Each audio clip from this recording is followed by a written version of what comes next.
Assalamualaikum warahmatullahi wabarakatuh.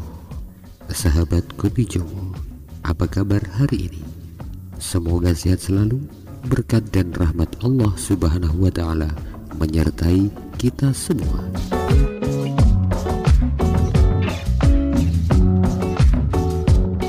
Semut, tentu kalian sudah tidak asing lagi dengan serangga yang sangat istimewa ini. Kenapa istimewa? Dalam Islam ada cara tersendiri untuk menyingkirkan semut. Bahkan dalam Al-Quran tercantum surat Al-Semut, maksud kami An-Naml, yang artinya semut.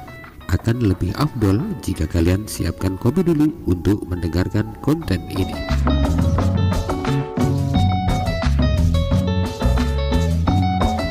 Salah satu hewan berukuran kecil yang sering kita jumpai pada berbagai tempat. Semut merupakan serangga sosial yang berasal dari famili Formicidae yang termasuk di dalam ordo Hymenoptera bersama dengan lebah dan tawon dan kosmopolit. Jumlah spesies semut ini mencapai sekitar 3.500 spesies yang hidup di daerah beriklim tropis dan sedang. Selain itu, semut memiliki peran penting bagi ekosistem karena semut dapat menjaga aerasi dan pencampuran tanah sehingga dapat meningkatkan infiltrasi air yang membuat tanah tetap sehat. Semut juga merupakan pemangsa utama beberapa hewan invertebrata kecil, bahkan bagi tumbuhan sekalipun. Semut melakukan komunikasi secara kimia dengan cara memberikan alarm atau peringatan kepada kelompoknya sehingga terjadi pertukaran informasi secara cepat. Zat kimia dengan kadar yang berbeda-beda dikeluarkan dari kelenjar-kelenjar semut tergantung pada situasi yang dihadapi. Zat kimia tersebut akan melekat pada semut lainnya apabila semut saling menyapa atau bersentuhan. Semut yang saling menyapa inilah yang akan membuat zat kimia dari tubuhnya sehingga dapat digunakan untuk memberitahu rekannya melalui antena di kepalanya apakah lingkungan sekitar terdapat makanan atau terdapat musuh. Semut termasuk ke dalam hewan yang hidup bermasyarakat dan berkelompok. Hewan ini mempunyai keunikan, yaitu memiliki ketajaman indera yang memiliki sikap yang sangat hati-hati serta memiliki etos kerja yang sangat tinggi.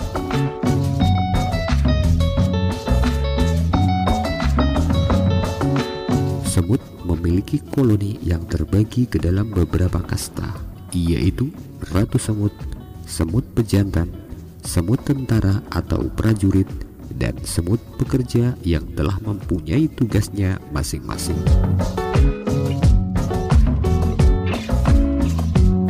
Kasta pertama ialah ratu dan pejantan, yang dimana ratu semut bertugas untuk bereproduksi dan pejantan bertugas untuk mengawini ratu yang kemudian setelah melakukan tugasnya akan mati. Kasta kedua adalah semut prajurit yang bertugas untuk berburu, membangun sarang, dan mencari daerah baru untuk tempat tinggal. Kasta ketiga ialah semut pekerja yang terdiri dari betina yang mandul yang bertugas melayani ratu dan larva dan mencari makan sebagai tugas tambahan.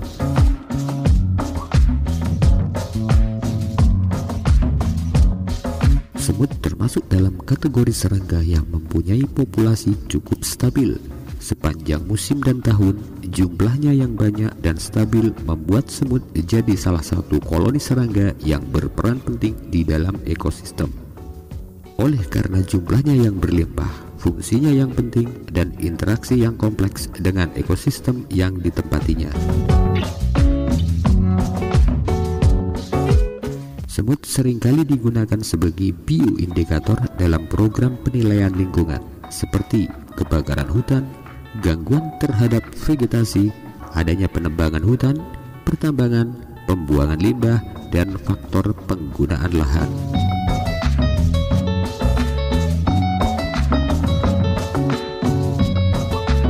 Tubuh semut terdiri atas 3 bagian, yaitu kepala, toraks, dan abdomen. Kepala semut dilengkapi dengan organ sensor yang mempunyai keistimewaan berupa antena dan mata majemuk yang terdiri atas kumpulan lensa mata yang lebih kecil sehingga dapat mendeteksi gerakan dengan sangat sempurna. Bagian toraks terdiri atas kaki dan sayap pada kebanyakan spesies yang berfungsi sebagai penggerak. Bagian abdomennya terdiri atas organ pencernaan, pembuangan, dan reproduksi.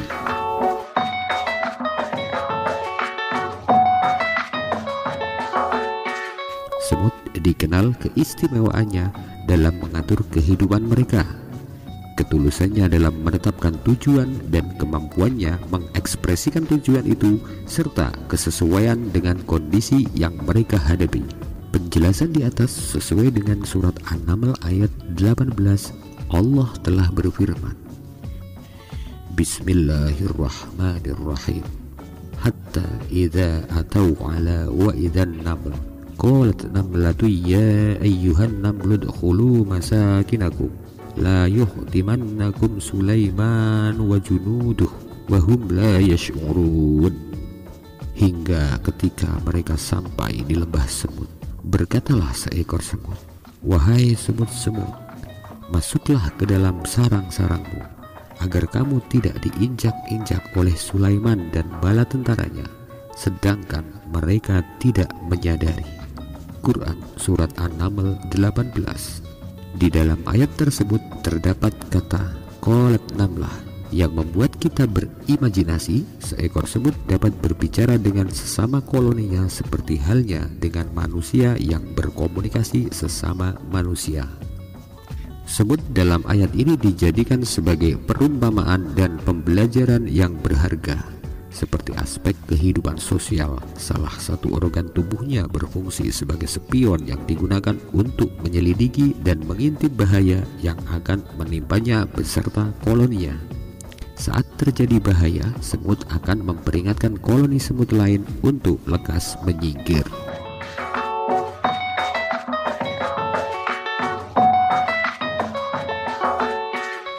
Pemilihan kata qalat pada ayat tersebut menggambarkan seekor semut jenis betina yang sedang memberikan instruksi dan komando kepada kawanan semut yang sedang bersamanya untuk masuk ke sarang.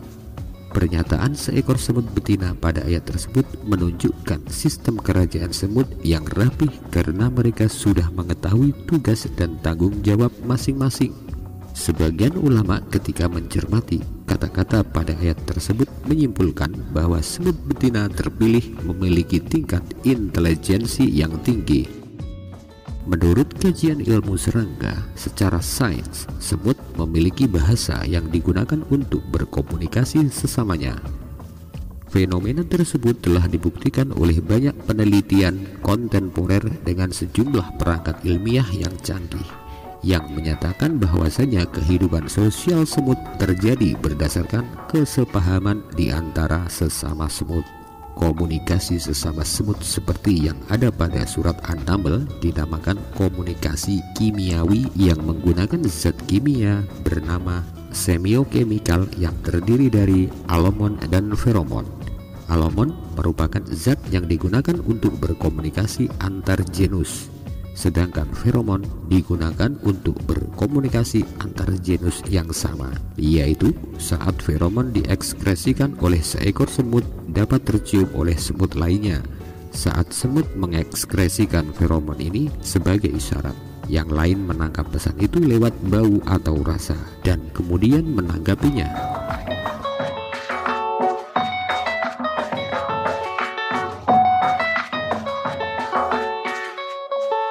Sahabat Kopi Jowo, semut mempunyai keistimewaan dalam menghasilkan senyawa kimia bernama feromon. Feromon yang dikeluarkan oleh semut lain dapat dideteksi dengan antenanya untuk saling berkomunikasi dan sebagai alat peraba untuk mendeteksi segala sesuatu yang ada di hadapannya. Feromon juga digunakan oleh semut untuk meninggalkan jejak kimiawi saat menemukan sarang baru dan untuk mencari makanan. Senyawa kimia tersebut diduga diproduksi di dalam kelenjar endokrinnya dengan konsentrasi yang berbeda-beda bergantung pada kedaruratan situasi yang dihadapi.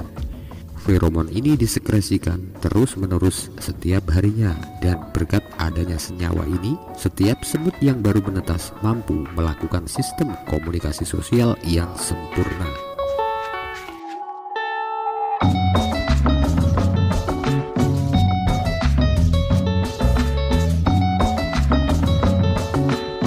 Sahabat Kopi Jawa semua, ulasan di atas kita dapat mengambil kesimpulan, semut merupakan salah satu dari sekian banyaknya hewan yang diciptakan oleh Allah Subhanahu wa Ta'ala dan tertulis dalam satu surat An-Naml pada ayat 18.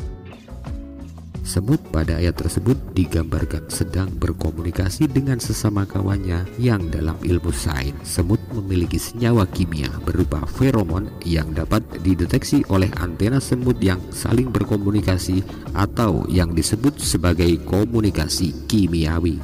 Selain itu, semut memiliki sifat sosial yang tinggi, yaitu sistem kerajaan yang tersusun secara rapi karena mereka akan menjalankan tugasnya sesuai dengan tanggung jawabnya masing-masing. Oleh karena itu, semut terbagi dalam 3 kasta, yaitu ratu semut dan pejantan yang menempati kasta pertama, semut prajurit pada kasta kedua, dan semut pekerja pada kasta ketiga, yang masing-masing kasta telah memiliki tugasnya masing-masing. Keistimewaan semut menurut perspektif Islam dengan sains tidaklah terlepas dari kekuasaan Allah Subhanahu wa Ta'ala yang telah menciptakan makhluknya dengan sedemikian rupa, yang telah diberikan karunia berupa kelebihan dan keistimewaan masing-masing.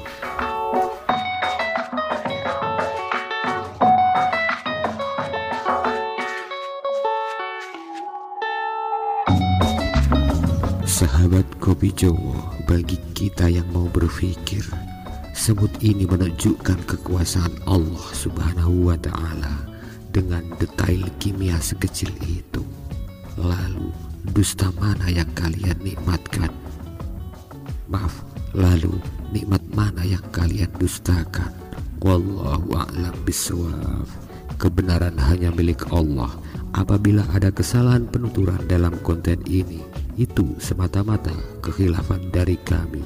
Billahi taufik wal hidayah. Wassalamualaikum warahmatullahi wabarakatuh.